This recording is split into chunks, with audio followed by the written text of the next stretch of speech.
Okay. You got it. How's it going? What? Yeah. I'm sure somewhere down the line. Well, I'll just. That's right.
Okay, I gave John the okay guy. Good morning. My name's Helen Nurska, and I'm the president of the League of Women Voters of the North Country, and we serve both Clinton and Essex County. The League of Women Voters is nonpartisan. We're a nonpartisan political organization. We encourage the informed and active participation of citizens, of which you are, both men and women, although it was started by women. It influences public policy. We have a Facebook page, which will, and we also have websites that you're going to go on, and you can see the different issues that the League of Women Voters supports.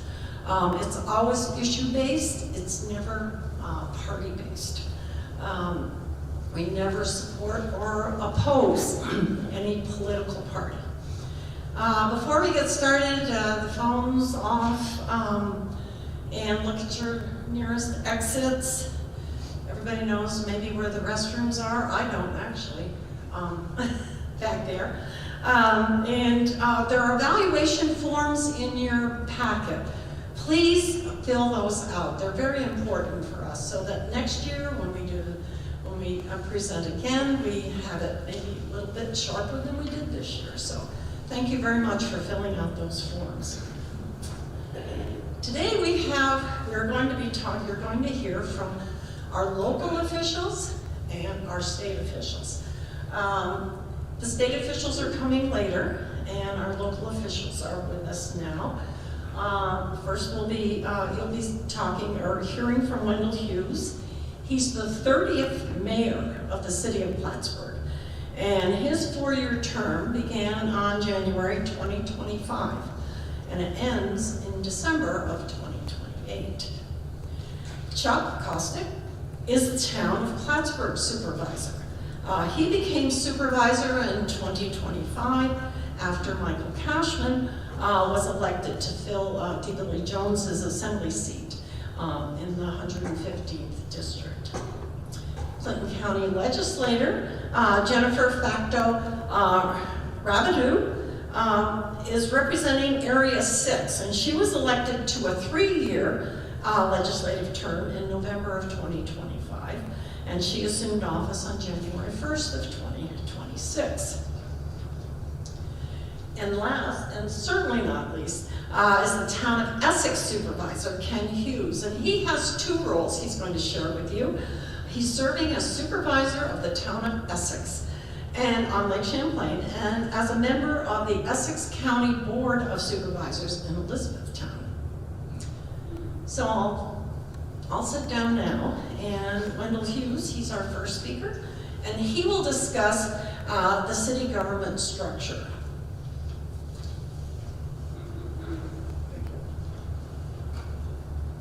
First, I love these forums like this. This is awesome. Thank the League of Women Voters for doing this. I mean, improve school for postal. I don't know how many of you are familiar with the government in the city of Plattsburgh. It's essentially a strong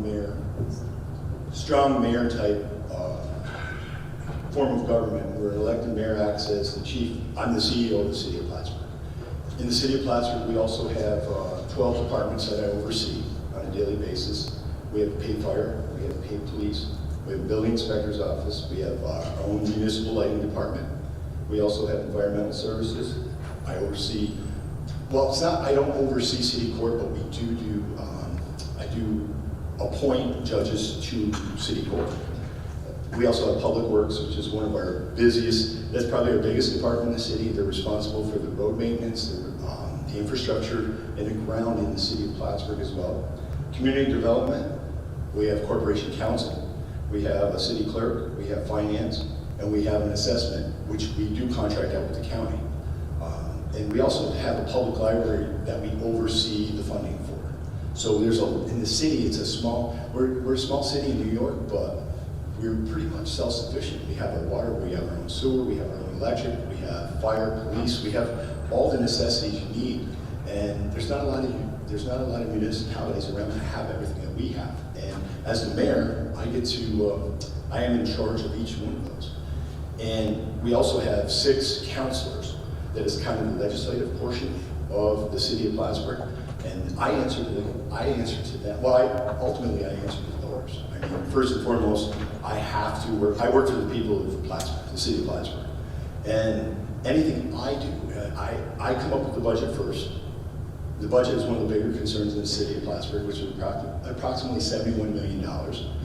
I propose the budget. The council has a bunch of work sessions. We go through each department, and then at the end of the year, the council approves the budget that I essentially at that point, it's both of our budgets. And we fund each of these departments that I just said. Currently, I have a charter commission. The charter is what rules, the rules for the city of Plattsburgh basically is in the charter. I have a charter commission currently. This year they're looking at updating the charter and trying to get a resolution on the ballot in November to update the word version, the rule version of the charter. Next year they're going to be looking at maybe changing to a city manager. And city manager is a little different because it would take the mayor's role and I would be reduced to maybe would be more of the legislative portion, and a city manager would then be the head CEO of all these departments. So I don't know if that makes a lot of sense, and I don't know if you want to do questions now, or do you want to wait till after?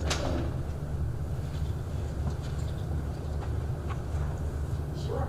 You know, if you'd like, I mean, I'd love to answer questions, because I think sometimes I would rather answer a question that you have because it's something you want to know. So please, if somebody's got a question, I'd love to hear it. Yes, sir. If I want to be mayor of Plattsburgh, and these people down the road want to be a mayor, would you fill out an application? How does that? I would run. No, honestly, it's essentially, I came from county legislator. I was a county legislator for quite a few, probably serving on the legislature for quite a few years. When Mayor Chris Rosenquist decided not to run again, I decided to take that step up. And you know, the process is long, and you have to go out and you got to get signatures first and foremost. Then you have to go to your committees and get endorsed, and then you have to, I had a primary, so you had to get through the primary, and then you had the general election, and the voters in the city of Plattsburgh picked me. You know, it's a lot of work. Signatures are a lot of fun. Ring doorbells have made getting signatures really hard, because people they see you with a clipboard at your door, and guess what? They don't answer. So, and it's hard because we have to get those signatures in order to get on the ballot. There's a certain percentage of each job, whether it's a councilor or mayor, there's so many signatures you have to get. A councilor, because of, I should have explained this too, the city's divided in 6 wards. Each councilor has approximately 3,300 people in each of their wards that they represent on the council. So, and again, the city of Plattsburgh is a tough place to be mayor. I mean, we have a lot of controversial things in the city, and our budget is because of the paid services that we have, and people enjoy it. They want these paid services, but then it does come at an expense. So we try the infrastructure. The infrastructure in the city is like, it's the foundation of every town. It's stuff that you don't look at, but if we don't have clean water and a place for our sewer to go, your foundation's not great. And so every day, and those are the expensive things, and you've got to try to keep your costs, so you're running for grant opportunities or other funding sources every day. And it makes the job is so rewarding, yet so depressing at the same time. You know, some days you come in and you find out, oh, we just won a $1.4 million grant. But the next day you find out we had 4 water line breaks because of the weather, you know? So it's just a yin and a yang. And listen, I overexceeded my own expectations years ago. To be the mayor of the city of Plattsburgh is just incredible. Every day I come in and I'm blessed. So I love the city of Plattsburgh, and there's no place I'd rather be. And every day my goal is to make it a little better. Yes? Okay. Skill set is, honestly, you have to be a people person. You know, people get really upset sometimes. You know, like yesterday, we had a meeting last night, and one department head said, listen, I had a lady mad. You know, we shut the power off. Well, I'd be mad too. And, you know, she says a few things, you know, not acceptable, it's not right. But again, what do you do now? Well, why do I get in my truck and I drive to her house and I say, man, is there something I can do for you? Sometimes people just want to be heard. I think you have to be a listener. You have to be a problem solver. And you know, we can look at, you know, we have a $71 million budget. I spend tax money like I do my own money. I mean, I take every dollar we spend, I look at it. And there's so many aspects to that question. You have to be really, but number one, you have to be a people person. Customer service is number one. We spend $71 million a year in taxpayer money to run the city of Plattsburgh, and I have to account for each one of those dollars. Uh-oh. is that, I mean, that to me, that's, I think, the most important thing. Yes, ma'am? Thank you for being here today, first of all. But my question is, how do you figure out the budget each year and how do you distribute it? Line by line, line by line. I sit down, we have a Chamberlain, which is our chief financial officer in the city of Plattsburgh. We sit down and each department head comes in with what I call their wish list. And I have a highlighter. We go through each line. Explain to me why you need this money. Why are we spending this? What's the rewards out of spending that money? You have to do that every year. And the budget's huge. You get a $71 million budget. And I don't know if anybody's ever heard of Munis. Munis is like a dirty word to me because I am computer illiterate and I hate Munis. And that's the program we use to run the budgets. And but every line in there we go through every year. I mean, you have to do that. Then I can come back to the taxpayers and say, listen, this is the best. We need to do these upgrades to our infrastructure. There's upgrades we have to do. Now, let's face it, people don't work for free. We have all these great employees in the city, and if we don't stay competitive, we lose workers. And right now, it's really hard to get people to work. So we have to take care of the folks we have. Retention has been forgotten. Recruitment is huge, but retention is also really important. So, and benefits don't get cheaper. So, you know, you have to go through each line of that budget and make sure if we're going to spend, you know, we like the ash borer trees this year in the city of Plattsburgh. We got so many ash trees that are dangerous. We have to take them down. You don't kind of budget for those things because we didn't know this little beetle was going to come in and kill all our trees, right? So now we have to adjust. So where can we take money from that we may not need and redivert it back? Because it's a safety issue. Number one thing is we have to make sure the residents in the city are safe. So is that fair? Yes, ma'am? What is one impactful action that the city of Plattsburgh is taking to improve the environmental size of the area? Our sewage treatment plant every day is looking at ways that we can do better, right? Redoing, we treat leachate, we treat biosolids. There's so much science involved in sewer today and making that safer on a daily basis. That's why we have a young lady that's Janelle Henry, and she's amazing down there. That's her job. We have to make sure what we're doing down there is so environmentally friendly. We're also looking at putting compost bins around the city right now. So people can put food scraps in those composts instead of putting it in your garbage. We're looking at so many different ways. The environment is so.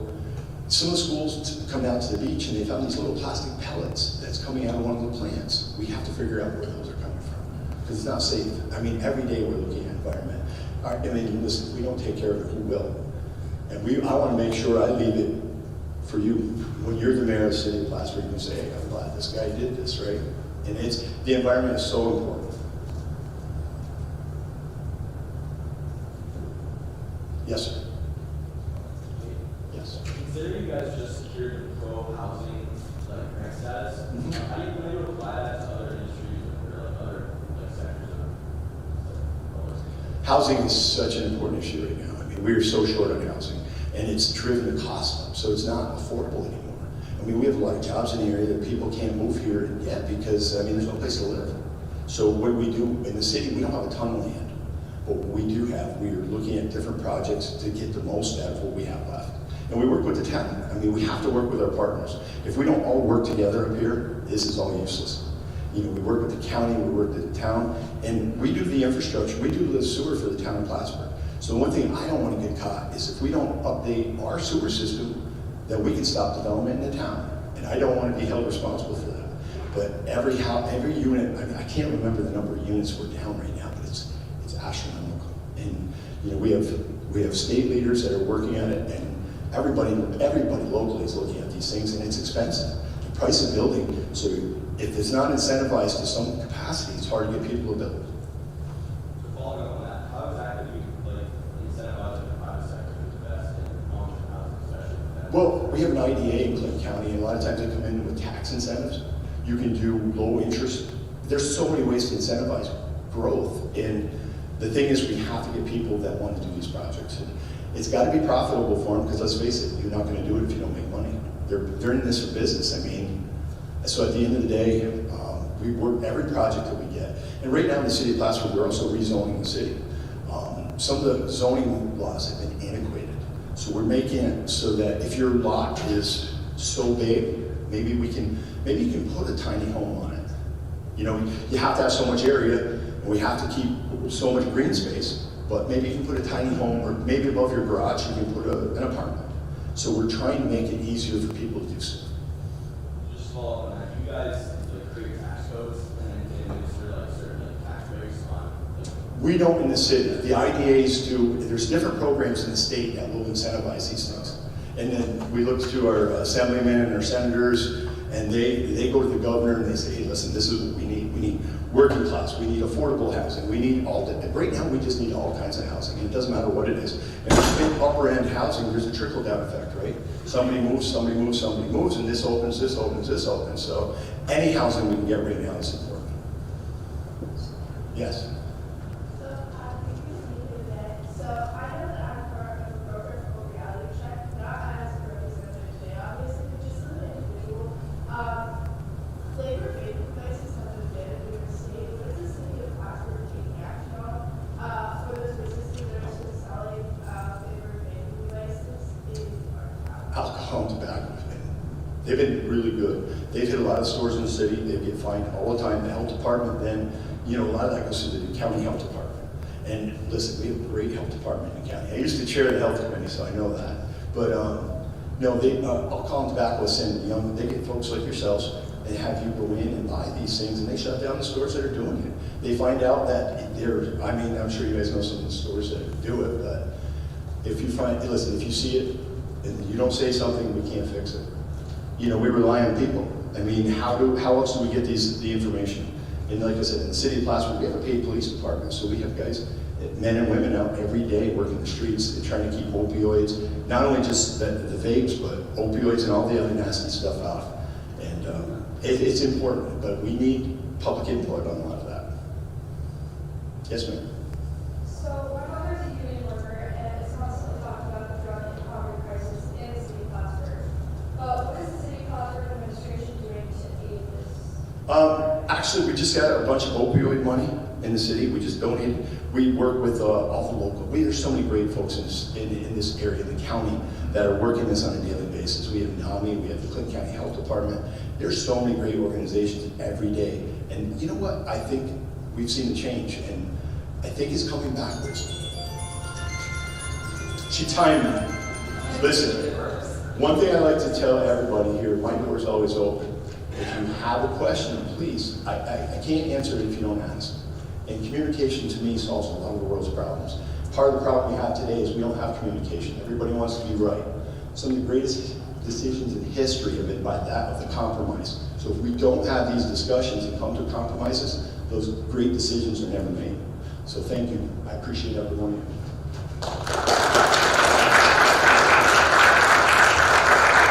Thank you, Mr. Cruz. Now, it's my pleasure to introduce Mr. Chuck Kostek, who will discuss how town government operates differently from the city.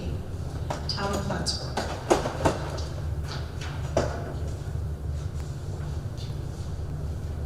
Thank you. Good morning.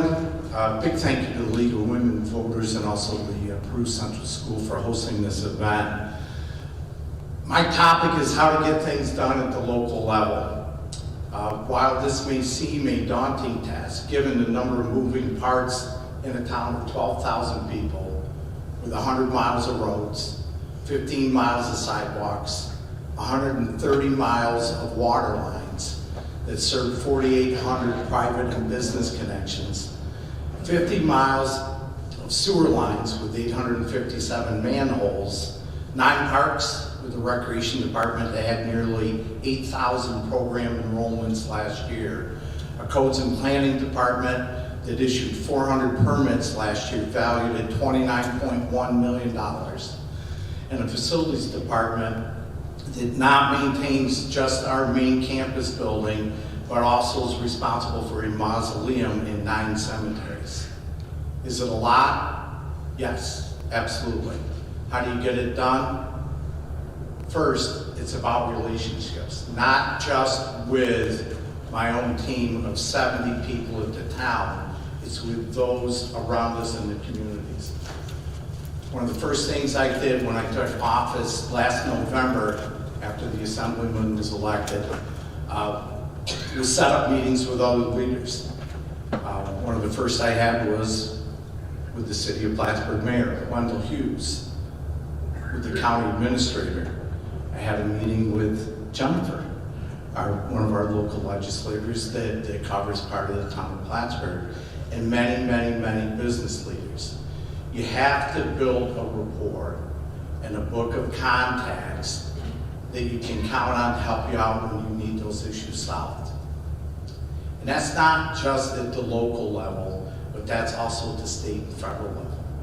I know that I can reach out to Senator Steck, who will be here a little bit later, Assemblyman Cashman, whenever we need something, and we'll get a response, as well as the help that they can provide where they can. The mayor and I speak routinely. We hold events together, work on projects that benefit both municipalities. And we work routinely with our partners at the county level. Example of that is we're working with our county partners to have a salt containment facility near the fairgrounds that the town of Plattsburgh will principally use, but the county will also have that available for their use. It's all about partnerships and collaboration. And I'm going to steal one of the Assemblyman's lines that he used very often when I was his deputy supervisor at the town of Plattsburgh. There are no Democrat roads and there are no Republican water lines. It's all about getting it done for the taxpayers. The next piece at our level is to listen. You need to actively listen, not to just our team, but you need to listen to the taxpayers. And you need to have that rapport with your team. And I meet with them routinely in their workspace and listen to what they have to say, because the bottom line is they're the folks that are on the ground getting the job done each and every day. Your decisions need to be guided by the needs of the people that are getting it done. Listen, you have to show some empathy, show understanding, and make sure you get back to them with the answers that they're looking for. Same with the constituents. You need to listen, adjust accordingly, be responsive, respectful, and get back to them when they have some concerns. Thirdly, you surround yourself with great people. As a leader of a municipality, there is no way you can answer everything yourself. You absolutely have to have people around you that are willing to give you the guidance that you need to make that operation work each and every day. You have to trust in your people and give them the latitude to make their decisions to support the efforts. Under no means have I ever thought I was the smartest person in the room, and the Assemblyman can probably vouch that I wasn't. But I have always made sure that I had those people with me. If you continue to interact and build that team, you'll find yourself in the best position. Respect the team and always, always, always give them the recognition that they deserve. The final piece at the local level is planning. You can't be just looking at this year. You have to look out 5, 10, and even 20 years out with the planning process. In today's world, you have to have the plan on the shelf and ready to go. As funding becomes available, it's important that you have your needs organized, prioritized, and ready to go. The town mantra, and again, I will turn to my friend, the Assemblyman, that he used when he was town supervisor is plan to work and work to plan, and we continue with the town of Plattsburgh to live by those words today. In summary, key factors of getting it done at our level: build relationships, be the absolute best listener you can be, surround yourself with great people, and have solid work-ready plans for the future community. So I guess it's question time. Please not as tough as they were for the mayor.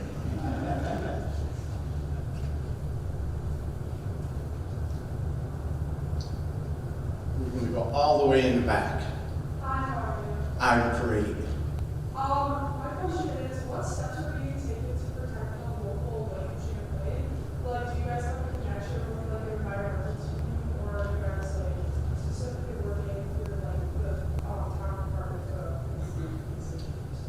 So the question is, what are we doing to help protect Lake Champlain? I guess that's probably the biggest question. And that's a great question, and I think we might have a great answer for it. One of the biggest projects that we're working on to protect the lake, and you may or may not have heard about it in the news, when the Plattsburgh Air Force Base closed, a portion of the old base went to the city, a portion went to the town of Plattsburgh. The infrastructure in the old base, especially in the portions in the town of Plattsburgh, have storm sewer systems that were built in the 1950s. And they were built by the federal government, which uses the money from all 50 states to build what they built. The project, or the sewer lines that are there are typically 2 or 3 times the size of a sewer line that we would use in the town of Plattsburgh for a road that we built. So what we found is this infrastructure that is now 70 plus years old is failing. We're getting a lot of sinkholes, a lot of water infiltration, etc., very difficult to control. That whole sewer project kind of works, storm sewer project kind of works its way to Lake Champlain eventually. So we've engaged with the federal government. We had representatives there from Senator Schumer's office. We are now engaged with the Lake Champlain Basin Program based out of Vermont. We just received word that we're going to get a $600,000 grant from them to study the storm sewer, and then eventually we will work with the Army Corps of Engineers to get that corrected. And that's going to be probably a $30 to $40 million project. A town the size of town of Plattsburgh just would not be able to undertake by itself. Young lady right here. So, in the town of Plattsburgh, accessibility is limited because of the old infrastructure, people with mobilities, such as like canes or wheelchairs. How is the town of Plattsburgh going to make the city more accessible to people with disabilities in the future? Okay, so the question is about accessibility as we do projects such as this. What are we doing to make sure they have increased accessibility? We implemented several years ago what's called the Smart Growth Plan, which any building that takes place in the town will follow that guideline. So what that would do in a particular case like this, where we're talking about the storm sewers at the old base, when those roads are rebuilt, because the roads will have to be rebuilt, sidewalks will be increased in size and will be made more accessible. There'll be additional crosswalks built in. There will be bike lanes built into the roads, etc. But that plan, everything going forward, absolutely looks at accessibility. And you can see that with any of the projects that we've taken on, especially over the last 10 years. You know, sometimes you'll see a industrial building that's built and it has a nice, great big sidewalk in front of it, but it doesn't have anything on either side. But that was one of those buildings that was built to the new standards. So going forward, everything is built with accessibility in mind.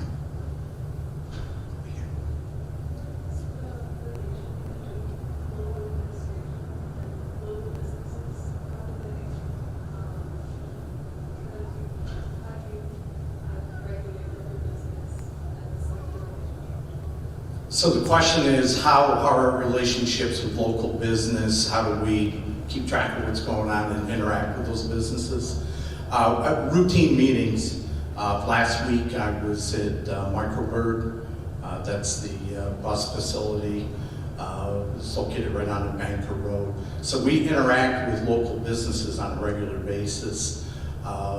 We will act, as the mayor said, very often with those local businesses, local industries, as a catalyst or as a liaison with various state agencies to make sure that the businesses get every opportunity that they can, not only from the local level, but also from the state and federal level. So we'll step in. Our planning department will help guide businesses, through all the different processes. All the way in the back. Thank you for being here. My question is one of kind of a vague self-reflection, but what are you going to see in the future of the town of Plattsburgh? And what is to come in the near future? What do I hope to see in the town of Plattsburgh, and what do I look for in the future? And the mayor hit on it, and I know one young man asked about housing. I really see the future of the town and the future of the area in general, the county, is very, very dependent upon housing. That's one of the key factors. Right now, in various stages of planning, we probably have between 400 and 500 units that are trying to work through the process of planning. The other one, and again, I will refer to my friend, the Assemblyman, I know has helped town halls, childcare. If we're going to look to the future, housing, and we really have to look to childcare.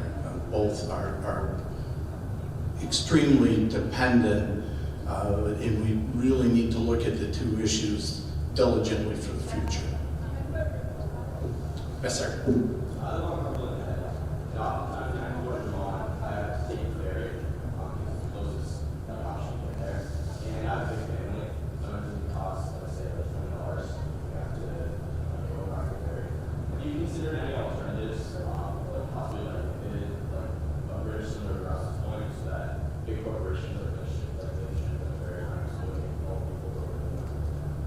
So the question is the potential of a bridge in place of the ferry. I know that has been talked about several different times in the past.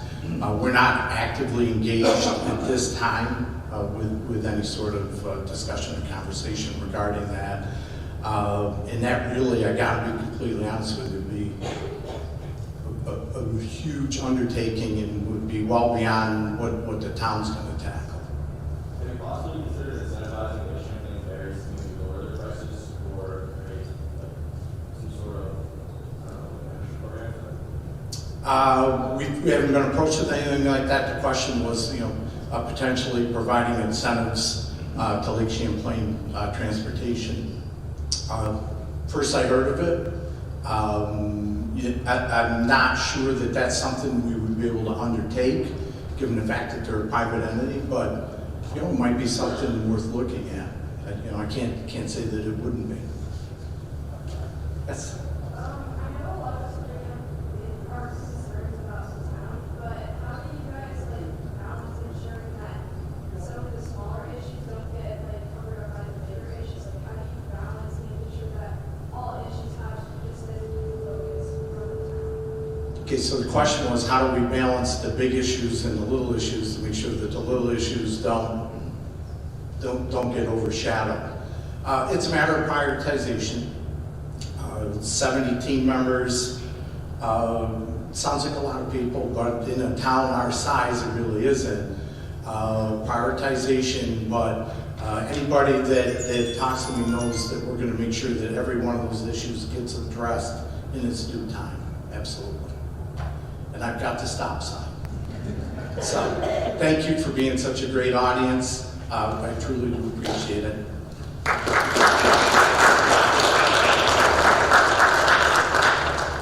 So next we have Jennifer Facto Rabadou. She is on the county legislature, which is the overall picture. And we're very pleased to have her with us today. Thank you.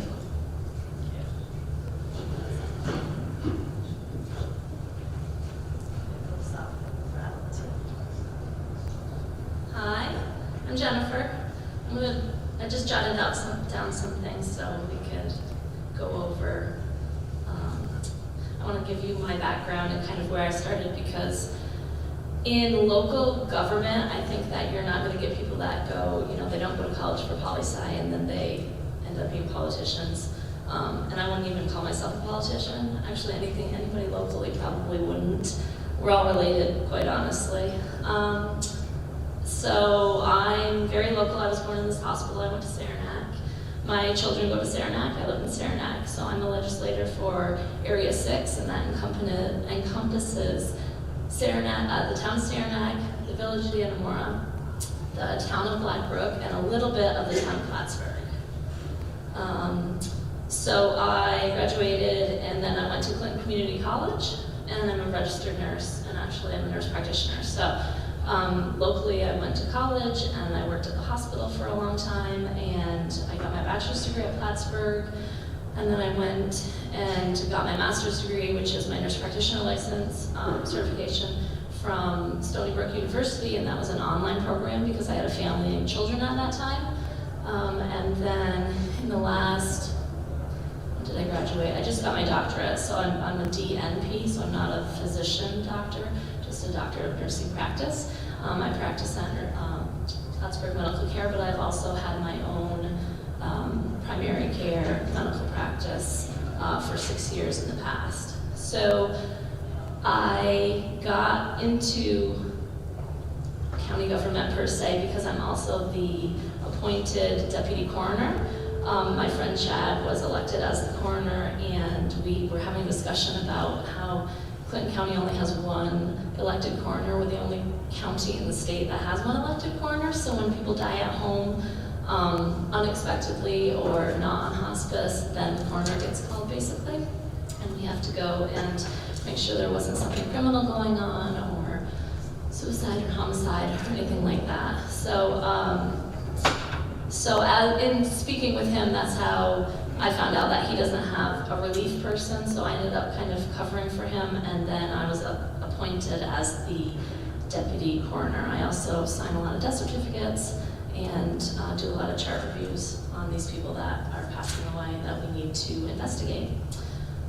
So that's how I got introduced to county government, because the coroner is one of the 5, we'll say, big elected officials in the county government. So those officials, besides the coroner, those people that are elected are the treasurer, the sheriff, the county clerk, so that's the DMV, and the district attorney.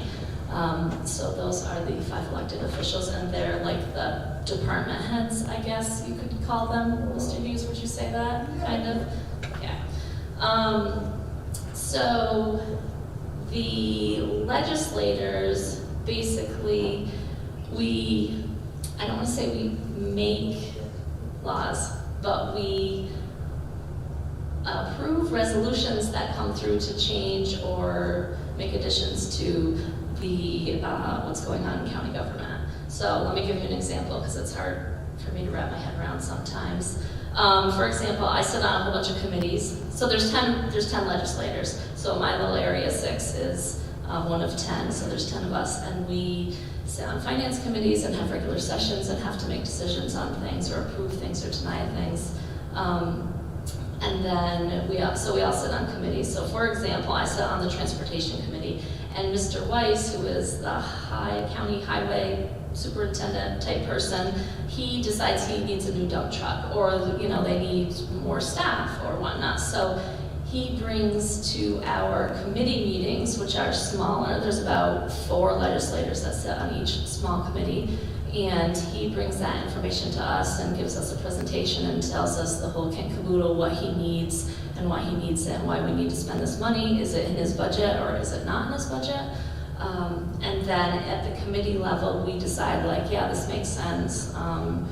Your F-650 is really on its last legs, and we get snow again, and that little truck isn't going to be able to do anything. So at the small level, we say, okay, yeah, this sounds fine. The rest of our legislators are alerted. We all get they send us out minutes of all the committees and tells us all the things that are going on in the county that we need to make decisions on. So we read those minutes, and then during our 2 regular sessions during the month, we approve or deny what the committee decided. So me and the transportation committee, I say, yeah, this guy needs a dump truck, and the whole committee could say, heck no, we're not spending that money. But in general, we have all spoken about it. We're all on the same page, or I may disagree, but I can still certainly disagree, but in general, everybody's by that time brought up to speed and is on the same page. We've all come to terms with it. So then we approve it. Anybody is allowed to come to the regular session meetings, so you can come down to 2 Wednesdays a month. I think it's the second and fourth Wednesday of the month, maybe. It's on the website. But anyways, you can come and you can watch the procession. Sometimes it's boring because we're just approving different resolutions. So, you know, so-and-so retired from the sheriff's department, so we need to backfill his position. Sometimes it's exciting because people come in and they speak and they get a little crazy. And so yeah, it can be very interesting. I'm learning a lot. I'm very new to this. Like I said, I've not been in government, though my father was highway superintendent and the town supervisor and things like that. I didn't pay a lot of attention to what he was doing at that time. So yeah, it's different. I think you have to be flexible, and the big thing is, like Mr. Kostick said, you have to, and Wendell said too, you have to listen to people, and a lot of times that's what they want to do. They just want to kind of get it off their chest and have somebody at least listen to them. For example, I fielded a phone call last night, actually. I saw the patient in my office during the week, and he had called and left me a message, and I said, you couldn't have told me this during our appointment, and he said, no, it's been going on, but I forgot. So basically, I field a lot of questions and complaints. So he was calling to give his opinion. He has a business, and he was giving his opinion on, he felt that he was being impeded in certain ways to be able to do what he needed to do. So that's, in general, not something that I can change myself. So what I do at that point is when I get questions or concerns, things that are out of my control, then I usually am the liaison there then, so I will kind of so Christine Peters is our county administrator. She's kind of the head honcho, the big boss, the money person, but she manages and supervises pretty much everything that goes on in our county government. So she gets to hear all the complaints things also. So basically what will happen is I'll forward on that email or that information to her, and we can have a discussion with the department that the person is having an issue with. I sit on a lot of committees. There's,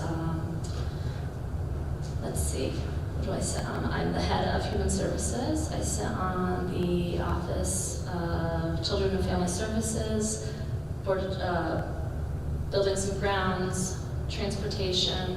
All legislators sit on the Finance Committee. I also am a liaison to the Board of Health, so that's interesting. So like we were talking about, like vapes and buying alcohol and things like that. We do have, usually they're 19 or 20-year-olds and they're going out and trying to buy. And incidentally, at our last meeting, there was, I think, 4 places that willingly are selling, and I think it was tobacco, chewing tobacco actually, yeah. So then the Board of Health gets that information and people get fined. And if they keep doing it, then more disciplinary actions are taken against that company. I also sit on the Clinton Community College. I'm the liaison to the Clinton Community College board, basically. And that's very interesting too, because I went to Clinton and it's near and dear to my heart. So let me see. Yeah. Questions for me? Go ahead.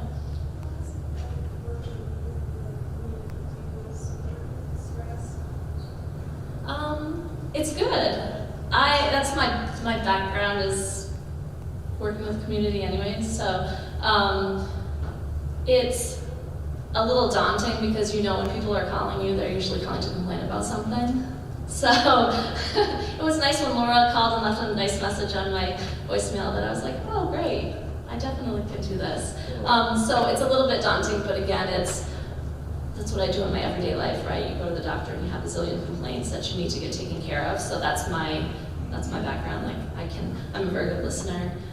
We just take the information, try to forward it to the areas that it needs to go to. and try to convey that their issue is important to you, and you're going to do your best to get it in the right hands to get it resolved, or at least some kind of, make it okay for them.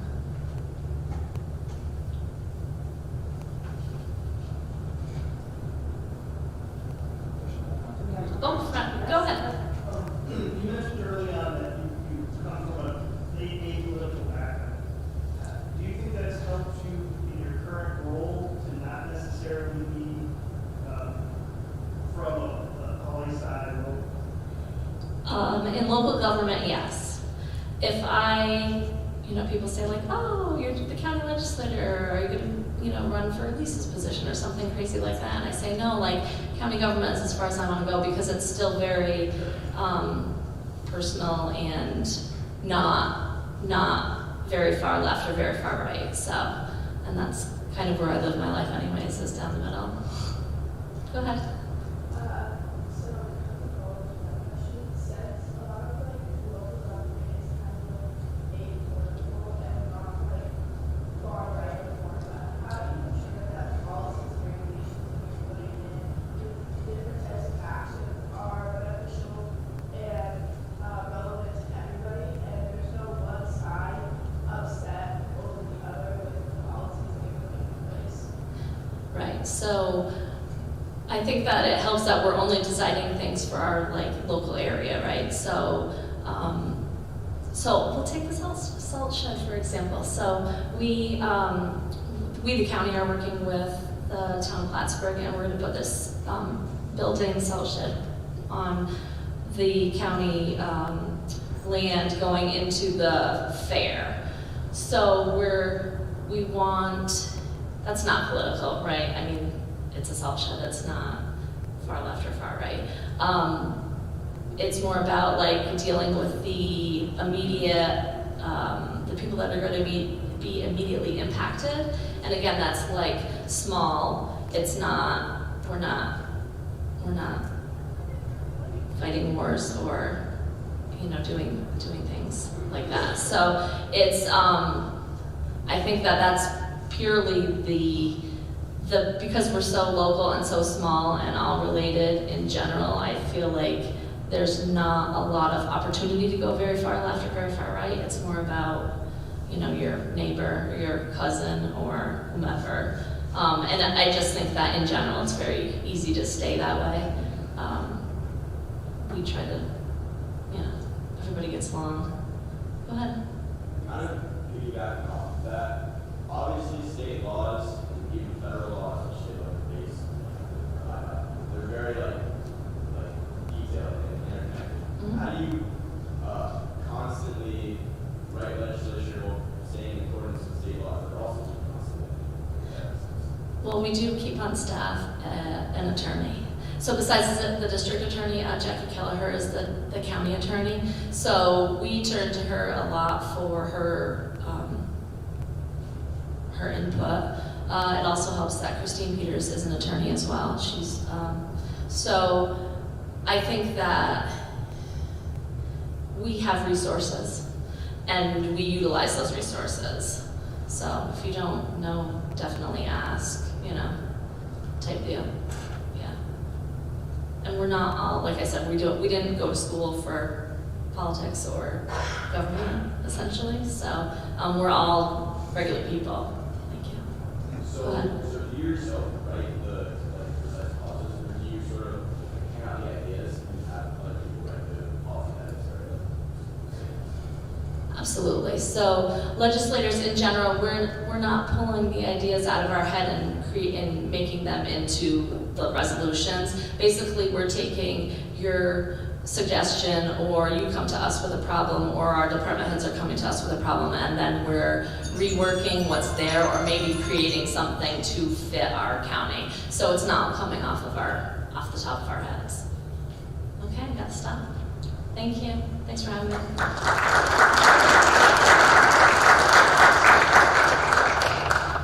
Thank you very much. Now we're moving from Clinton County to Essex County, and we're fortunate to have Ken Hughes here With us, he has two roles. One is as the Essex County, or the Essex Town Supervisor, and also he's on the board of the Essex County Board of Supervisors. So he's got a dual role that he'll share with you now. Thank you. As best I can. A little taller. Good. Morning. How you doing? Before I dive in, I just want to recognize that you guys dressed up today. Thank you. But I know you didn't dress up for us, right? And we dressed up today, but we didn't dress up for you. We dressed up for government. We dressed up for free and fair elections. We dressed up for the idea that we have local government that is responsive to the people, elected by the people, for the people. And I just want to take an opportunity to recognize that, because not every country in the world has that opportunity. And we take it for granted, and we should not. So I just want to say thank you to everybody for dressing up for government today. A little bit about my background, as Jennifer had shared hers. I was a French major at St. Lawrence. Not a government major at all. I actually taught French for 8 years in junior, senior high schools. I was actually the K-12 principal at Newtown Lewis School for a couple of years. I see a couple of Wilcott Valley students here today, so I'm glad you're here. And I got into local government because I was really unhappy with my local government in the town of Essex. Back in 2015, 2016, 2017, I didn't really love the way the town council was running the town. And I was like, maybe I can do a little bit better. So instead of wagging my finger at board meetings and saying, you're not doing good enough, right? You're not being responsive to me, I got a petition and I ran for town council and I won. I was unopposed, which was awesome. Made life a lot easier. But the idea of going door to door, which I thought was a joke, right? Who goes door to door? That's so old fashioned. But actually, Jay White, town clerk for the town of Plattsburgh, who used to live down in Essex, he was a good friend at the time, and he said, you gotta go door to door. There's no other way to do it. Now, I really appreciate the League of Women Voters inviting me today from Essex County of 39,000 people. 18 towns in that entire county, 18. I don't know how many there are in Clinton, there's not 18 then. How many? 15. So, I'm responsible for 600 people in the town of Essex. 600 people, which pales in comparison to the town of Plattsburgh, who has over 10,000. But it's all about percentages. Because even if you live in a small town, which some of you may do, you still have needs. You still pay taxes. You still have responsibilities for roads that don't have potholes in them. In Essex, we have a water district and a sewer district in our little town. How many of you have been to Essex? Just curious. Some of you have been down to Essex. Awesome. Quaint little town, right? Very different than up here, which I absolutely love. I want to say that I'm not a Democrat. I'm not a Republican. I'm actually unaffiliated because I prefer the party of common sense when it comes to making decisions. Sometimes I lean toward the left because I think maybe that's a better idea. Sometimes I lean toward the right because I think that's a better idea.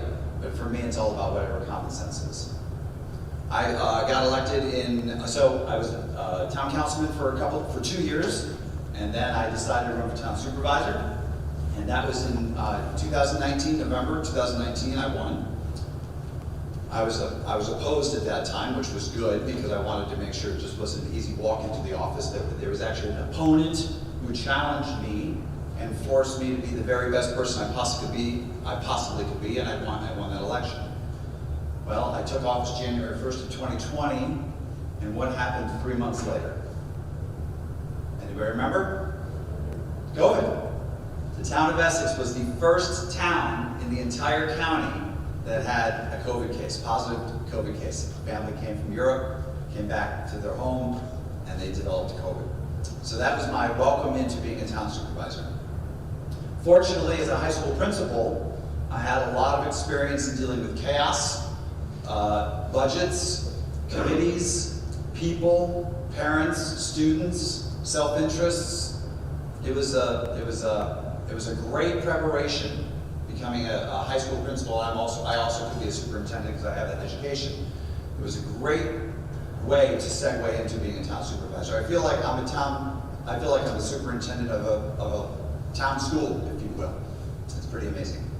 So as a town supervisor, my responsibilities, as was said before, is I'm the chief executive officer of the town. I have myself as town supervisor. I have 4 town council members. I'm elected for a 2-year term, and my town council members are elected all for 4-year terms, and they off-switch. So I got 2 every 2 years who run for a new term, if that makes sense, right? They just offset each other, so there's never a full change of my town board members.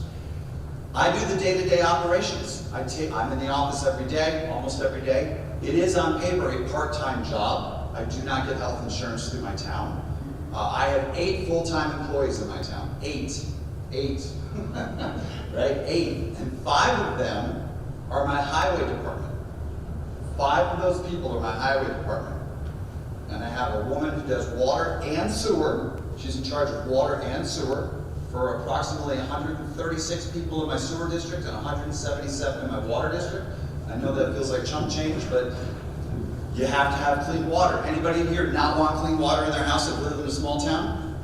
No. Anybody want to not have a good functioning sewer system in their small town? No, you all demand that. You expect it and demand that.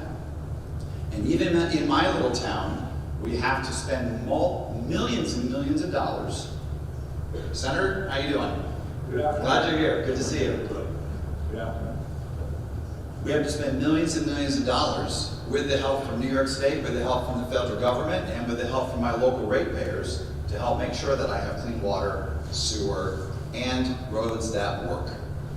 In Essex, we have town roads, and I don't know if you ever think about this, but I actually hadn't really thought about it until I became supervisor. I have town roads, roads that the town is responsible for, county roads, which the county is responsible for, and a state highway, State Route 22, that comes right down through the middle of the town. So we have 3 different organizations that support highways and infrastructure in the town of Essex. Now, what I love, and I have to say, I love my job. I love my job. I get paid $25,000 a year to do my town supervisor work, and I get paid another $28,000 a year to do my county work. I am both a town supervisor, but I am also a member of the Board of Supervisors. And the reason why I tell you the money piece is because I'm not in it for the money. It's nice to be paid for the work that I do, and I'm sure my colleagues probably do it just a little bit more than I do, but it's not about the money for me. It's about providing good public service. It's about being responsible to my taxpayers, to my constituents, to visitors, to anybody who comes to Essex. They have a problem, I'm going to be that problem solver. I'm going to do everything I can in my power to make things right. I have responsibilities to 600 people in Essex, but every Monday I travel out to Elizabethtown, to the county seat, where all 18 towns, again, all towns have a supervisor.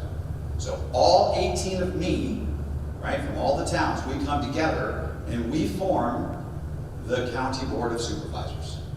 And our responsibility every Monday is to talk about county issues, DPW issues, public health issues, our local jail, the sheriff's office, you name it, we have to talk about it. How many of you drive in here? Excellent. How many of you have been to a gas station? How many of you have ever seen that little square weights and measures box? Have you ever seen that? That's a county functionality, right? Essex County, Clinton County, we have a person who's in charge of weights and measures to make sure that when you pump a gallon of gas, you're actually getting a gallon of gas. How many of you have been to Dollar General? Yeah, so you go into Dollar General, and it says you're going to buy a package of cereal that has a certain amount of ounces in it or a certain weight, right? How do you know that what is actually being sold you're getting for an honest amount? We have a weights and measures guy who actually goes to Dollar General and weighs random things and fines Dollar General when they short you. When you pay the right amount, but you get less than what you're paying for. That's just one of about 26 different departments that exist in Essex County when it comes to our services to our constituents. 39,000 people in the entire county. That includes Lake Placid, that includes Ticonderoga, that includes Mariah, but small towns like Newcomb, small towns like North Hudson, you've all driven through North Hudson because you've taken the Northway up and down. You probably have seen the A-frame, the big A-frame on exit 28, 29, where Frontier Town used to be. Now I'm dating myself, right? But what's great about county government is even though I'm a small town, I have a pretty big opinion on a lot of things. Just because I'm a small town supervisor doesn't mean my opinion is diminished. I've been doing this is my 7th year doing it. And I love the work that I'm doing both at the town and the county. So every Monday, for the first 2 Mondays of the month, we have committee meetings. And I'm on a couple of committees. I'm actually chair of the Public Safety Committee, so I'm responsible for the probation department. I'm responsible to the probation department, responsible to the coroners, responsible to the sheriff, responsible to the jail, etc., etc. So we debate and discuss issues that those department heads bring to those committees. All department heads come and share with the board and the committees what's going on. And then we create resolutions, possible local laws that support their efforts. Week 1, certain group of committees meets, public health, public safety, economic development, etc. Week 2, the other group, personnel, for example, is a group that meets in the second Monday. Once we organize all those committees and we hammer out all the details, we have a Ways and Means meeting. How are we going to pay for it? Ways and Means. How are we going to find the money in the current budget or through grant funding to pay for all these great ideas that these committee heads and these committee chairs have formulated through debate? Equal voting, right? So Essex County, 18 towns, different population groups. Do you think that I, with a town of 600 people, should have the same voice as the town of Ticonderoga that has 6,000 people? Do you think that I should have the same weight of vote? 6,000 to 600? How many of you think I should have the same vote? How many of you think I shouldn't? You're 100% right. I should not, right? There's a town supervisor just like me representing 6,000 people. It's like me and Chuck, right? He's got 12,000, 13,000 people. I have 600? There's no way. His voice should be way louder than mine. And in Essex County, it is louder. Only one day of the month. And that's when we have the full board meeting. So in those committees, even though I'm a small town supervisor with a big voice and a lot of ideas, I get equal say in the committees and in the committees. And in Ways and Means and how to pay for it. I have equal voice there. But when it comes to the very final meeting, that 4th meeting, which we call the regular board meeting, that's when I do not have a lot of power in my vote. And I'm okay with that. Because for 3 of the 4 Mondays that we meet, I say everything I want to say, and I'm able to even influence some of the newer supervisors who happen to be larger town supervisors, because they look to me, maybe, for my experience. So I love being able to serve my town constituents. I love being able to serve my county constituents. And I love that if I am a town supervisor and I have a county problem, I don't have to go knocking on the door of somebody who I may or may not know at the county level. I just knock on their door and say, hey, it's me, right? Because I'm one of the 18 that's helping to run this county. And I love that I can work and have that relationship with my county officials, just like I do my town people. So that's a brief look into the relationship in Essex County, which is, by the way, a very difficult county to run because we are one of 2 counties in all of New York State that is entirely inside the Adirondack Park. So the Adirondack Park is very, very, very strict on what you can build, where you can build, for example, cell towers and other infrastructure, the way it looks, the way it functions, right? A lot of you come to Wilmington and Whiteface to go skiing. I have to provide an ambulance for you just in case you get hurt. But do you pay for that ambulance? Nope. Do the tens of thousands, tens of millions of people that come to the Adirondacks over the course of years, do they pay for any of those services? Nope. Who is it on the backs of? The local taxpayers. Oh, I have 30 seconds. I'm so sorry. Are there any quick questions? So you got me going. I love talking about this stuff. Yes, please. What's the biggest? Support. I don't understand that question. What do you mean by support?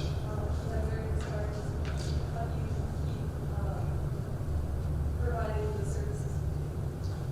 So I have to use as many resources as I possibly can from the state and from the feds, as well as my local county government, to just, I take the puzzle pieces that I got, and I have to try and put them together, and I have to try and make them work. Sometimes it doesn't work, but many times it does, and then we chalk that up as a win, and then we just keep on going. Thanks for your question.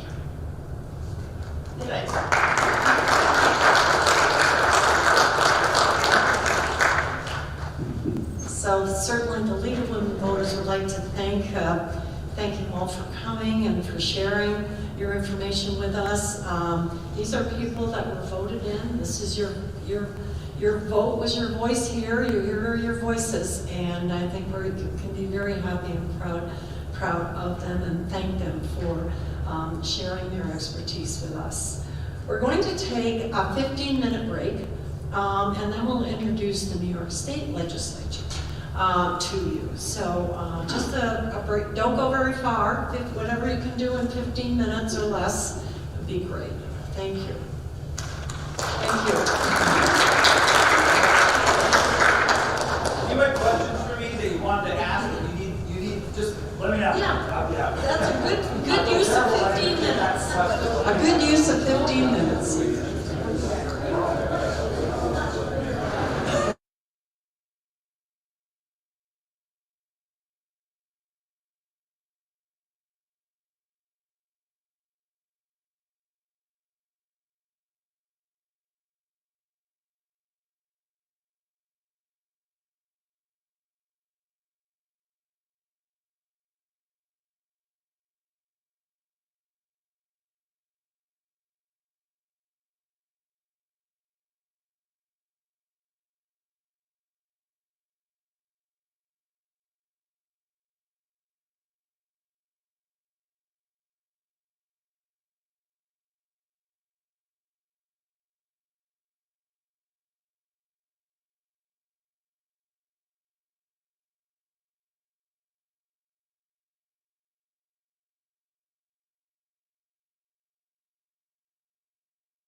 each is going to be talking for 10 minutes. You'll get a chance to talk to them directly when you break up into groups after in about 30 minutes. You'll be breaking up into groups, and then you'll get a chance to ask each one your questions individually. So if you need to take notes or something about what you want to ask them, I advise you to do that. All right. And I'm going to read this because this is quite some, these descriptions of these gentlemen are quite something. It's certainly my honor to introduce first to you the New York State Senator Dan Steck. He's a North Country native, Queensbury, he just told me, a Navy veteran, and an Adirondack 46er. He first won election to the New York State Assembly in November of 2012 and served until 2020 when he was elected to the New York State Senate. Senator Steck represents the 45th Senate District, which comprises Clinton, Essex, Franklin, Warren, parts of St. Lawrence, and parts of Washington counties. The district is both the largest, it's the largest New York State Senate district, and certainly the largest in our area. Senator Steck is the ranking minority senator on the Environmental Conservation and Internal and Technology Committees. He also serves on the Senate's Education, Health, Rules, State Native American Relations, Veterans, and Homeland Security and Military Affairs Committees. He uses his voice on these important committees to advocate for us, our community needs. I'm very pleased to present to you Senator Steck.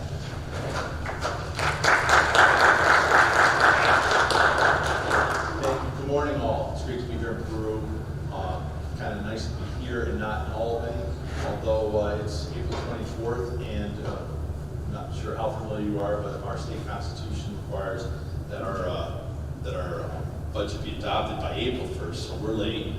And just to give you guys like a little brief point of reference on me and where I am. So I have a son that's about to graduate college, so it's not that long ago that I was like, had a high schooler myself. So I'm kind of familiar with where I think a lot of you just generally are, as far as your life and how things work and what you're aware of. But I also like to use that example when our budget becomes late like that. I talk about the state legislature. We're a lot like that high school or college student where the professor gives you the schedule at the beginning of the semester and says, this is when your midterm exam is, this is when your project's due, this is when your final is. And then, like a lot of great students, although as a parent I always try to counsel and I know human nature and the nature of kids, and frankly, obviously the nature of legislators anyways, you kind of put things off, and then all of a sudden before you know it, you're like, I got a final exam tomorrow, and you start cramming and you pull an all-nighter and all that stuff. That's how we do a budget. So like, when we lecture you as students to don't do that, your parents and grandparents, kind of people that are in the legislature, were guilty of it. And like your own work, that's not our best product either. Why is the budget late, or why do we always go up against a deadline? The reality is because a deadline creates pressure. It makes for compromise. Hey, we have to get this done now, and if I got 2 weeks to figure this out, then it's harder to muscle each other into agreement and passing a budget. So, it always comes right up to a pressure point in a late budget. There were things that changed the law, and there's a court case, Packey versus Silver, that kind of changed how much power the governor has in these instances when the budget is late over the legislature. And that has helped get us off of the July and August budget adoptions. When I was younger, we used to have budgets that would go well into the summer. Since that court ruling, we've kept it closer to April 1st in the last couple of years. But last year it was adopted on May 9th. We were talking amongst ourselves earlier, and no one thinks that we're going to be adopting one before the end of April, so we're looking at another May. Now the good news is, unlike Washington, when we're in those interims, we pass budget extenders to continue to pay the bills and most importantly pay our employees, tens of thousands of employees. So we figure that out where we're not really punishing anyone. Although I'm mindful that one of the biggest impacts of a late budget affects places like where we're standing right now. The school budget vote happens in mid-May, and when you look at election law and how, you back up a timeline, the school boards are supposed to be having their budgets ready, and they need to know what is the state aid that we're getting this year. And state aid in New York is almost $40 billion on a $250 billion budget, so it is a big chunk of our budget. And instead of knowing what that is and being able to present that to the voters in 1,000 school districts around the state, right now and last year, when the budget gets to be this late, you get an estimate. And the good news is that usually that estimate is not that far off and it doesn't ruin the budgets. But again, the state not getting its job done on time makes it harder for every school board in the state to present to every voter in the state a budget that they can vote on in May. So, like I said, not to bore you too much, but I figured and why spend so much time in my intro talking about the budget? One, because we're in it now. Two, it is late. And three, and probably should have led with this most importantly, is literally the most important thing that we do in Albany legislatively is that budget. Like I said, last year's budget was around $254 billion, and the numbers that are getting thrown around this year are closer to $270 billion. And I know, because it's true for us too, you start throwing around big numbers like that, you may as well be talking about distances in the solar system. It's hard to get your head around, you don't have a feel for it. So that's when I like to compare it, like, all right, well, how big is 250 or $270 billion? It's more than Texas and Florida's combined. So I throw that out as a starting point when there's a discussion in Albany about how big is the budget, and is it too big? Well, it's bigger than Texas and Florida combined, that's a starting point. Then are we getting our money's worth? And that's subjective, the three of us may have three different ideas on what those numbers should look like. But that's the process that's happening in Albany now. As was mentioned in my bio, I'm the longest tenured of the three of us. I've been in Albany now for this is my 14th year. So I've seen budgets that have been on time. I think we had one actually early on that was adopted March 30th. And then a couple April 1st, April 2nd. The last couple of years we've been a little later. Affordability is a big issue. It's a buzzword. It's something that we kind of squabble over down there because you say affordability and then we'll argue about the wisdom of how much money we're spending and the size of the budget. And then another part of our budget, in addition to just being about money, it's not. Your school budget is about money. Your town budget, your county budget that you just heard about, that's about money. That's dollars coming in and dollars going out. In Albany, and I can only speak to New York State, I imagine that this is probably the case in a lot of other states as well, it is money, and in this case a lot of money, $270 billion, so that should be enough to worry about right there. But in addition to that, we roll in policy. So that would be like a town or a county saying, all right, well, let's also do a planning and zoning code as part of the town budget. Or, a school budget vote adopting new curriculum. You name it. It's not what you think of when you think of a budget. And guess what? That policy, a lot of emotion around policy, a lot of important decisions around policy that can and normally should be made on their own merit, they get rolled into the budget. Why? I talked about it before, because the budget and that deadline is a way to bring pressure, to create movement and get agreement. So you roll in, we've got a late budget and we need to figure out the money end of it, and we got to get that done. But we're also going to get some policy things in there, and then they use the money and the policy as leverage points to try to get it done. Not the way it's envisioned to work, not crazy about it. I won't necessarily say it's unconstitutional, but it's certainly, when you hear the word budget, you think dollars and cents, and in New York State, it goes far beyond that. So right now, a couple of budget discussions, car insurance, something important to a lot of you in this room, I'm sure, right? Because you're starting to find that out. Parents certainly have been tracking that as you approach driving age. You're expensive to insure, and then you roll that on top of New York State being a really expensive place for car insurance. So that's one of the areas that the governor and the legislature are kind of going at it right now, trying to figure that out. And another one that really came out late in the budget process, better late than never from my opinion, but and again, this crowd, the kids in the crowd may not be paying as close attention to the parents in the crowd about what your electric bill's been doing the last year or two.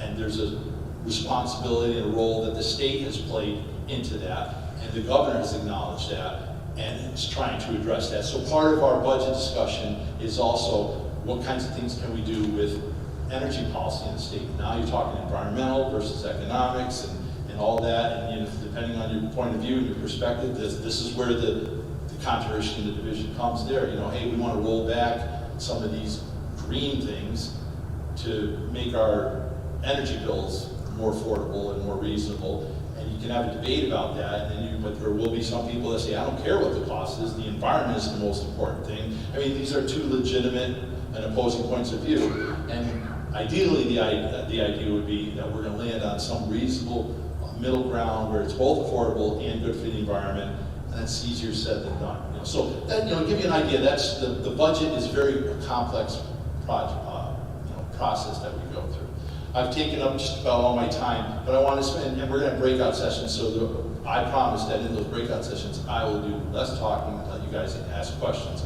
But, you know, it's great to be with all of you. You guys are the future. Work hard. You know, pay attention to your moms and dads. They've been there, done that. You know, and pay attention to school. And you know, before you know it, you'll be paying taxes, and this stuff will get really real, really fast. So, but thanks. Thank you again. Thanks.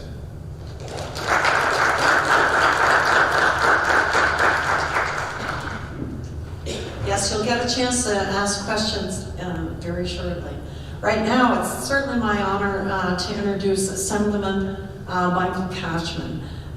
He represents the 115th district, which is our district.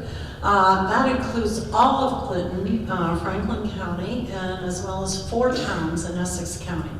The district covers, and he was talking earlier about the thousands of miles he drives, his district covers more than 3,000 square miles. Assemblyman Cashman was elected to the Assembly in November of 2025 in a special election to complete D. Billy Jones' term in office. Before his election to the Assembly, Michael Cashman served nearly a decade as town supervisor of the town of Plattsburgh, and he was the youngest person ever elected to that position. But it's out there, so that's a competition you guys can meet maybe.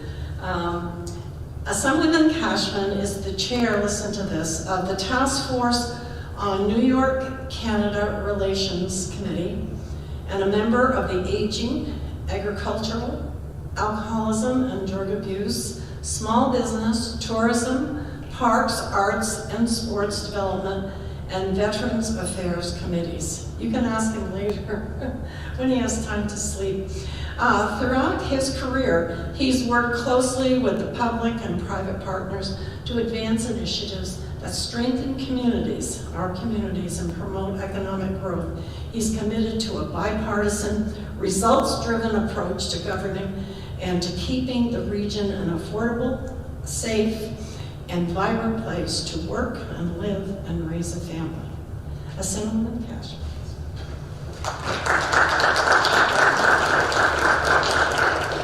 Is anyone have a hard time hearing? I prefer to walk around, so if you're cool with that, I'm not going to stay at the podium. All right, so we were kind of asked to talk a little bit about our arc of our story, so I want to expand a little bit on that bio, and that was very kind of you. My name is Michael Cashman. I am not from the North Country. And some of you would be like, well, how are you one of our state legislators? How'd that happen? 26 years ago, I came to Plattsburgh because I wanted to go to university. And 2 things happened immediately. I fell in love with the area, and I fell in love with a wonderful young woman at the time from Massapequa, Long Island, so we're both transplants, right? And we decided that this was it. And I will never forget having a conversation with my grandfather. I called him up my freshman year and I said, hey, I met this really wonderful young woman, and I also think I found my place, right? Because I knew I never wanted to go back home. Like, I wanted to pull the ripcord and get out of Massachusetts. And he said, well, don't forget, where you choose to live is a value statement within itself. And I always believed in service. We grew up in a family that had high expectations. In fact, my grandfather, who was a Korean War veteran, lived downstairs along with my grandmother. They're very influential. I'm an only child, and he taught me many life lessons. And as I stand here with you folks today, anybody in student government? Okay, you achieved something I couldn't achieve. I'll tell you this quick story. So one day I came home, I was really excited, and he was the security guard, he was making coffee, getting ready to go to work in the evening. And I said, I'm gonna run for student council. And he goes, all right, go upstairs and do your homework. I'm gonna call you in, half hour, an hour, I'm gonna have something for you. And I'm like, okay, so about a half hour or so goes by, and he calls me, and I kind of bound down the stairs, and on the kitchen table, there were all these signs, and had nickels and dimes taped on it or glued on it, and it said, vote Cashman, the name that makes sense. Vote Cashman for change.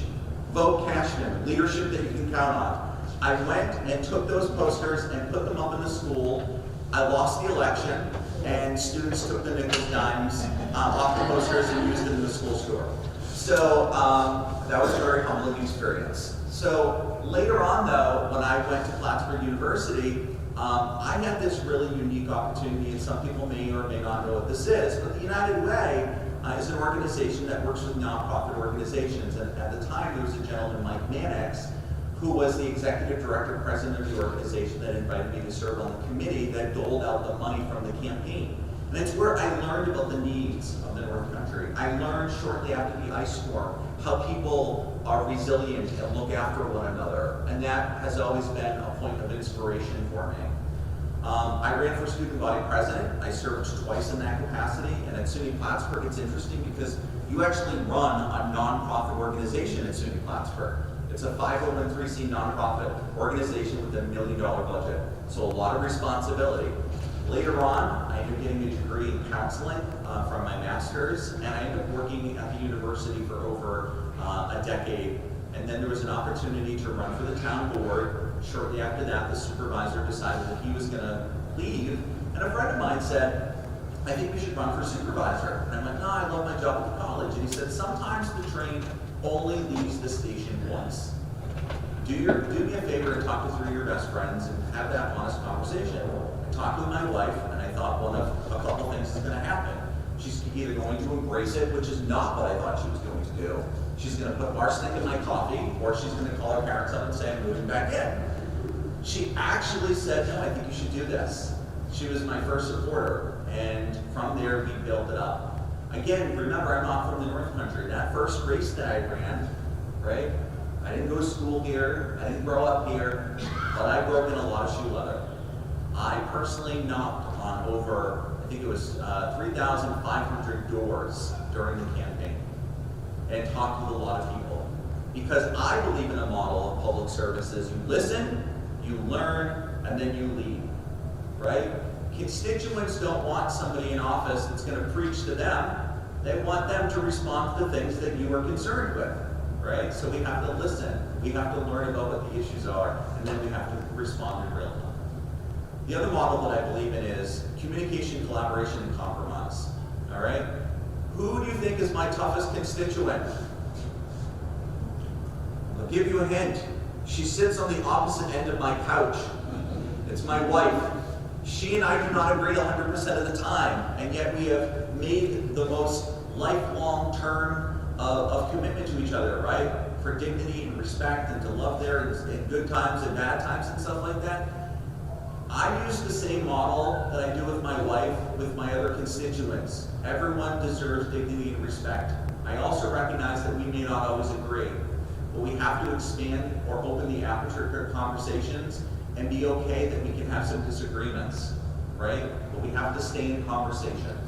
That's why I'm really proud that the bills that I've passed so far have been bipartisan, they've been unanimous. I'm carrying bills with both of these gentlemen. These are fine public servants, and I look forward to continuing to work with these individuals on behalf of the North Country. So with that, I'm going to yield a couple of minutes, maybe take a question or two. Dead center. Good, Mark. I like how you emphasize the values of community. What is one way you present them to students? Are you involved in that? So there's 2 words that often come to me when I think of community engagement. There's volunteerism and voluntold, right? A lot of times people do things because they're told to get involved in something. Find something that you're passionate about, or find something that you want to learn more about. If you do something and you don't like it, it's okay to recalibrate and do something different. but get involved in your rec department, get involved in a civic organization, get involved in something that you believe is going to better something, even if it has a corn kernel of something that is driven by your own interests, that's okay. You can move your community forward. Yeah. Going back to your time as town supervisor, can you elaborate on maybe a couple decisions close to Crate? And further, why was like the repurposed space? I see that it's supposed to be utilized. And sorry, like to kind of tie this back into the state like area. Did you plan to work on this through like state grants or state loan? Sure. So I have to correct you. The Crate's actually in the city of Plattsburgh. It's not in the town of Plattsburgh. But no, it's fine. But I will tell you this though. Facilities like the Crate, right, obviously have regional value, right? Things can be anchored in one community, like the mall, right? It isn't just town of Plattsburgh residents that go to the mall, right? It's not just residents of the city of Plattsburgh that go to the Crate Center and you know, or the hockey games over at SUNY Plattsburgh. It's not just SUNY Plattsburgh students. So there are regional assets. Now that I'm in this state role, I certainly would love to work with individuals to make sure that we are investing in regional assets that are recreation-based, multi-generational, and so on and so forth. Yeah. In your introduction from just what I've heard, is mentioned that you were really into like the Canada-U.S. relations and border control, correct? So the assembly had one of the committees that is there is a First Nation committee that Billy Jones was chairing when he was the assemblyman. I've had the good fortune to have been tapped to continue that work. It is a committee that's New York-Canada relations, and it focuses on a couple different things. One is the social cultural relationships, right? And also the economic things. Yeah. As a follow-up to that, this is not like a political question. Sure. But how has the recent surge of ICE protocols affected your position as someone who's keeping it versus that? The ICE protocols, there definitely is a high anxiety. Let me try to say it. There's definitely high anxiety from farmers to individuals that work in the tourism industry and such. You know, I think that it demands us requiring dignity and respect among people. It is a largely federal issue. I personally, for example, don't think that officers should be masked. If you go into court, right, neither the judge, the plaintiff, or the defendant, or the juries are allowed to wear masks. So I don't think officers on the street should wear masks, for example. Sure. I don't think that and off of that. How do you ensure that there is like a secure trading routes with minerals and stuff that's by Montreal, Plattsburgh, all of the cities, et cetera, with the rise of tension? So, you know, what's really interesting is you can look at me to tell me that I like cake, because I do, okay? I like a multi-layered cake, and that's what government is like, right? There's multiple layers, and what we have to make sure is that we're working through all the different layers. Local government, state government, federal government. So with that, we'll talk after, because I got the word, so thank you.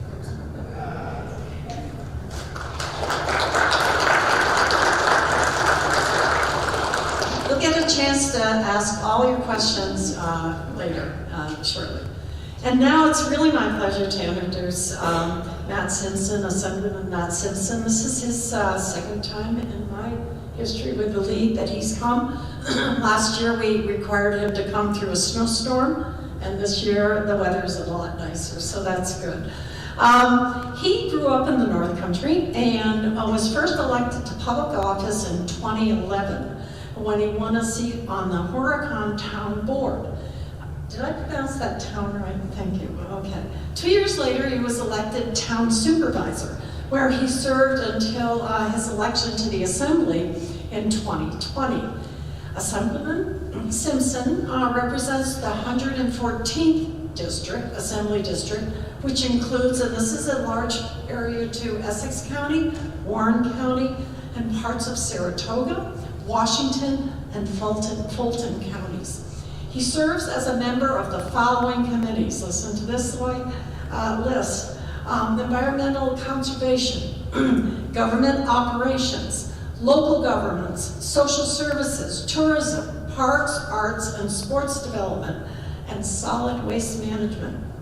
He believes in putting his constituents' interests first in order to prioritize making the community a better place for everyone. And we have a quote here. It says, my notes are strange, but I'm going to read this quote. Prior to public service, Matt was a small business owner for more than 30 years in the construction trades industry. Over the span of 3 decades, Matt also learned firsthand what goes into creating jobs, making payroll, and succeeding in growing a business in the North Country, despite being faced with challenges. Assemblyman Simpson.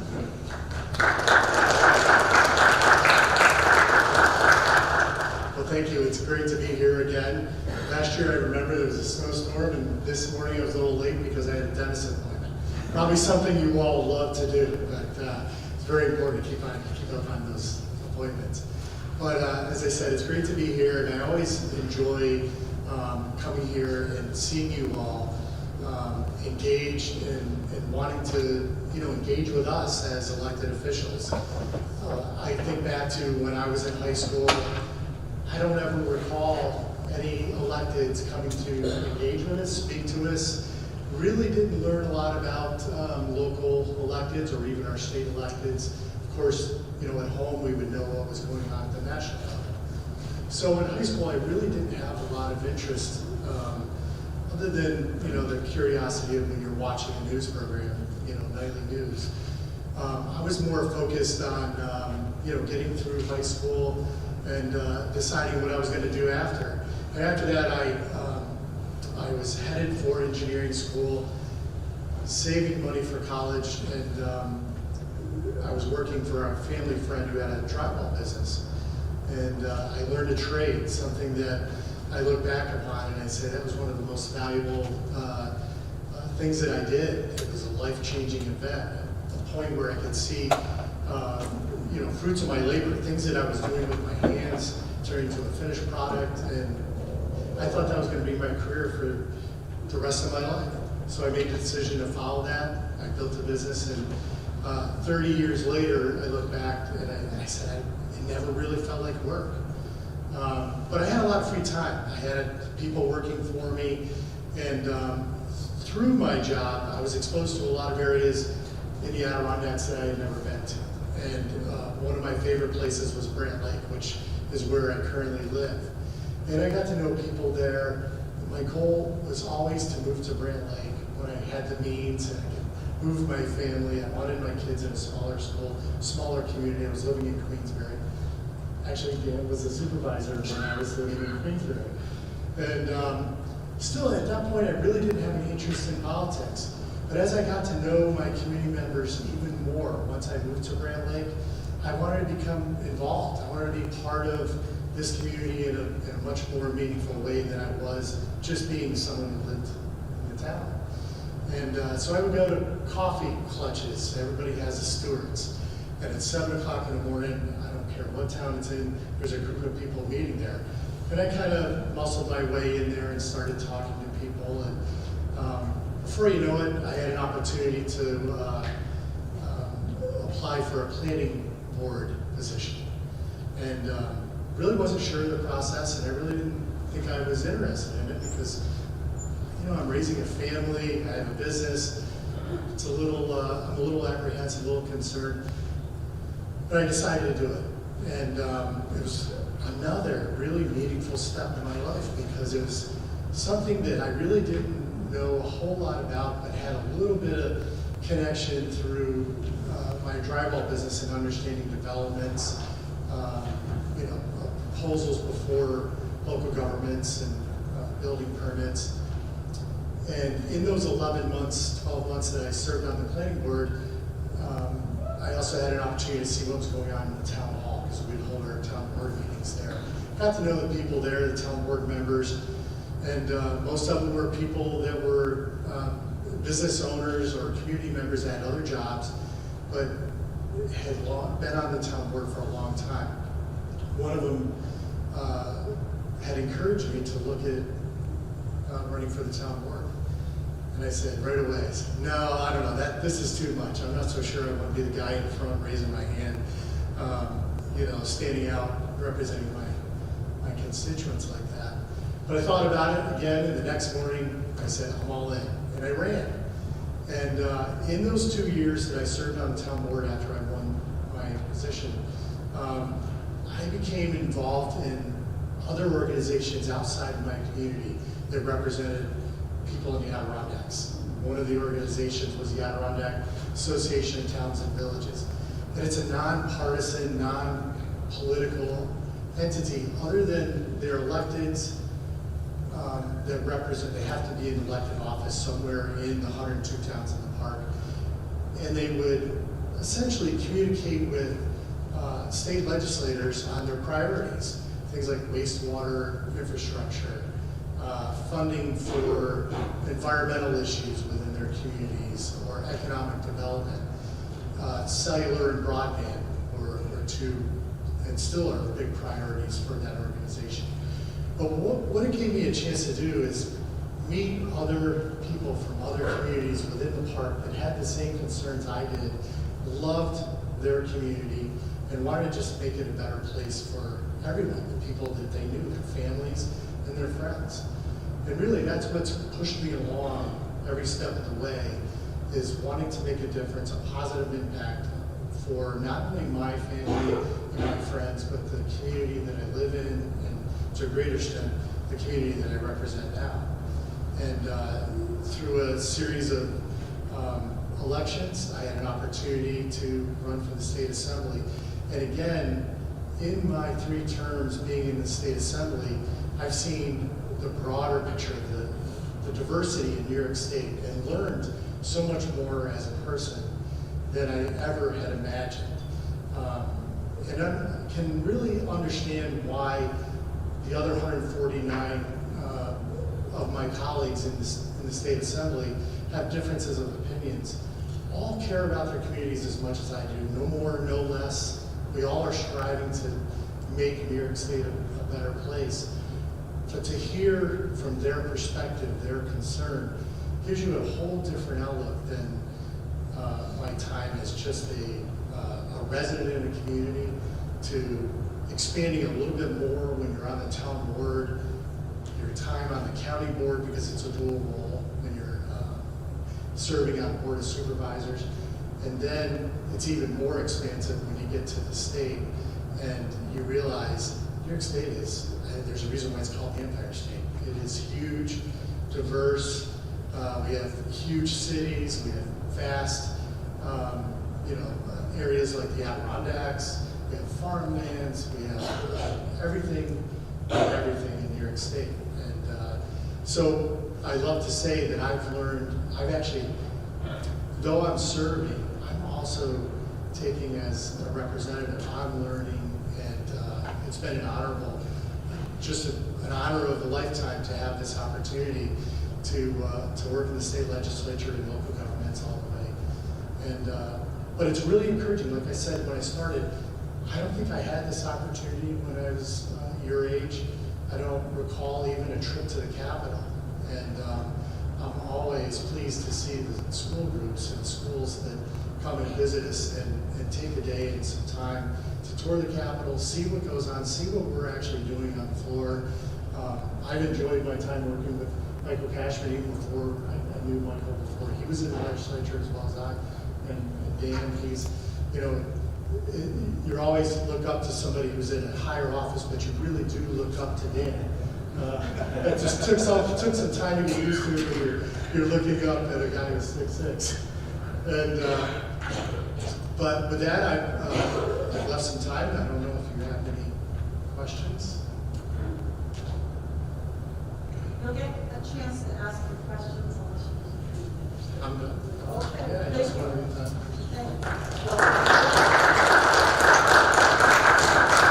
All right, we're not trying to push you away, no, because you'll have a chance to ask him questions. We're breaking up into groups. You see on your program what the intent is. Michael Cashman, when he comes around to your group, he works in the trenches and the importance of committees is a topic or anything else you choose to ask. Assemblyman Simpson, a typical day on the floor of the assembly or how the work for the constituents gets done. And Senator Steck has a tough one. What have you done for me lately? Senate priorities for the 45th district in 2026. So those are sort of suggested titles, but you can certainly ask them whatever you feel. So I'm going to break you up into groups. There's going to be a group to the right, or my right, and a group to the left, and a group in the back.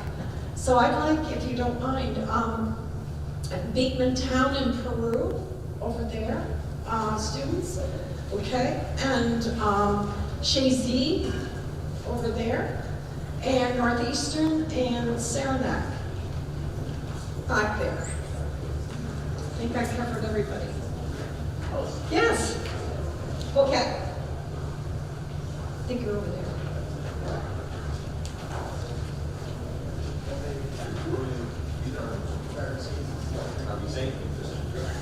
You'll just start with one? Oh, I'm sorry. The Assemblyman and Senator Steck, they'll be with you for 15 minutes and then they're going to switch. So that's why we have 3 groups. Are you good over there? Okay. Yep. Okay.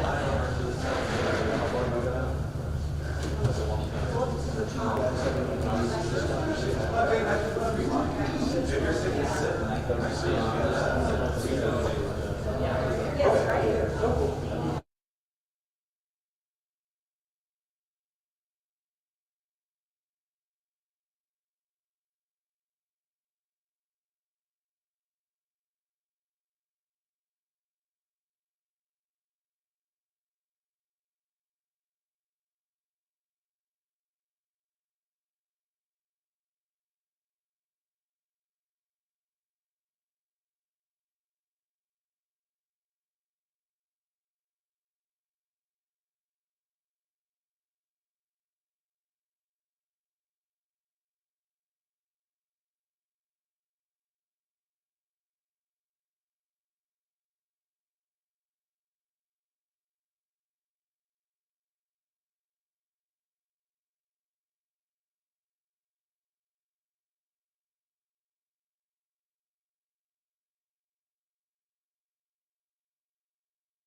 part of that. You usually know what's going to happen. We're going to gather again in the front. So that's why I say 80% of the work is done before you. We're gathering for a group photo.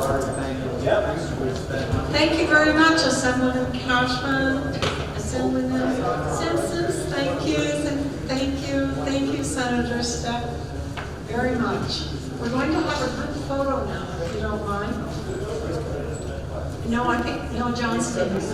Yeah, you're in it.